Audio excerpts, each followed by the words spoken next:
Here you fill in the information of your society. Mention the full name of the society.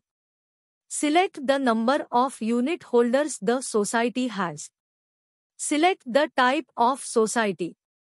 Mention the registration number of the society. Mention the date of registration of the society. Mention the authorized share capital of the society.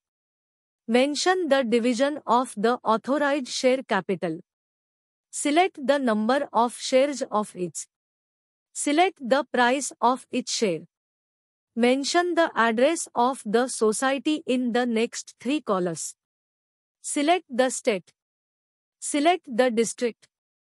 Select the taluka. Mention the village or city. Mention the pin code. Mention the total units in the society. Mention the wing of the building. Then fill in the user information. Mention the name of the authorized user. Mention the designation of the authorized user. Mention the email ID of the society. Mention the mobile number.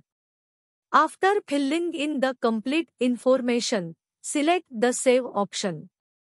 या ठिकाणी तुम्ही तुमच्या सोसायटीची माहिती भरा. सोसायटीचे संपूर्ण नाव नमूद करा.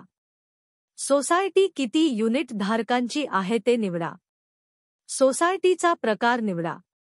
सोसायटीचा रजिस्ट्रेशन नंबर नमूद करा. सोसायटीची नोंदणीची तारीख नमूद करा. सोसायटीचे अधिकृत भाग भांडवल नमूद करा. अधिकृत भाग भांडवलाची विभागणी नमूद करा. प्रत्येकी किती भाग ते निवडा. प्रत्येक भागाची किंमत निवडा. पुढील 3 कॉलममध्ये सोसायटीचा पत्ता नमूद करा. राज्य निवडा.